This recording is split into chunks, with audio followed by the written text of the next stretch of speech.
so I'm going to give this a shot and see if I can't convince you that really anyone can tell the story. So this is actually a tale of two families. I come from a pretty divided family. I am as my mom used to say, when we would ask her, what are we? Because you may not know just from looking at me, but I'm kind of the product of a biracial family. I am half Irish, and I am half Polish. For those of you who think that that is a trivial distinction, it is not.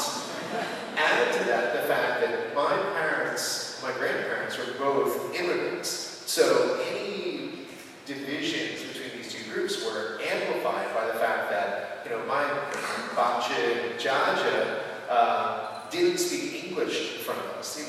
They spoke only in Polish, which was a secret language. And my Bacha would lean over to us and say things when we came to her at Christmas. It was like, "Ochi krochi," which my dad always translated to us as, "Oh, she's telling you God is going to get you." We actually had a Polish intern here for our first class. I said, "Let me just try something out on you." I was like, "Does that really mean that?" And when I said, "What does this mean?" I just said, "Ochi krochi." And she just said, "Well, that's something you would only say to a child." But basically, yes, it means God is going to get you. And my Irish side, we're all right from Ireland too. And so the families just really did not get along.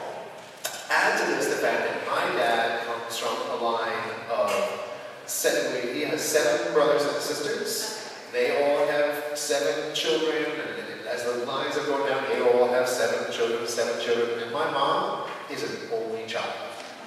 So, there's all those battles about which family is going to get which holiday and things like that. Well, my dad won a lot, and especially because there's a Polish tradition called Wigilia.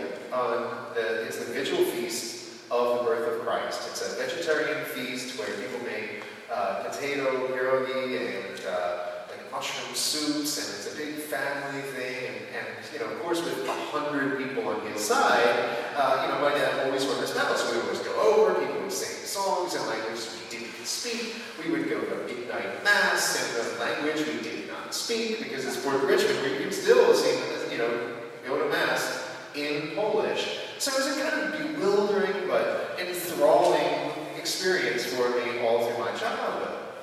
It was not until I hit about 15 or 16 that it suddenly occurred to me, well, what does my Irish grandmother do on Christmas Eve? It's a big family holiday. There really isn't any family on that side. And so, I asked my mom, I was like, well, what does she do? And she said, well, she spends it alone. So I said, well, let me go, be with this side of my family.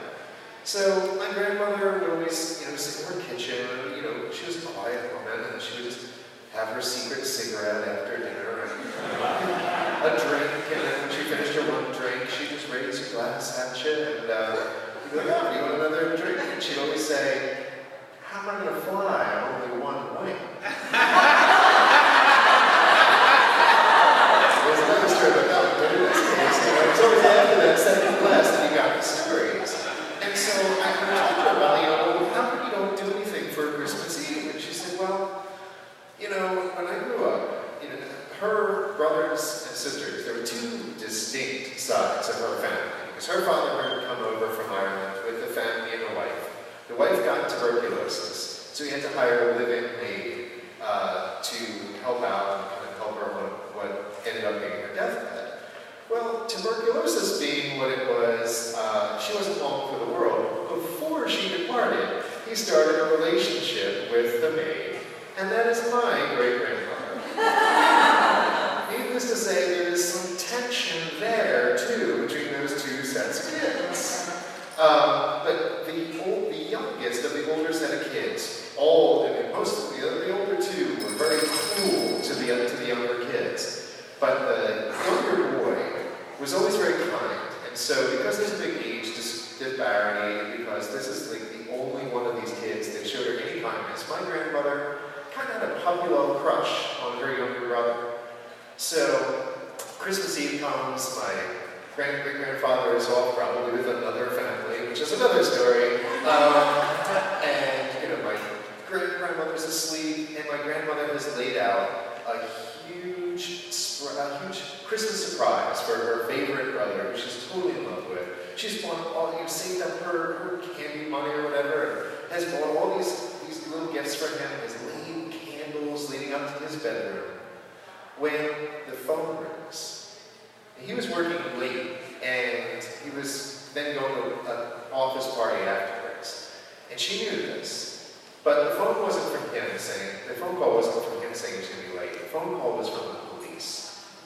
And they were asking someone from the house to go to the morgue to identify a body. She walked to the police station. She was too young to drive.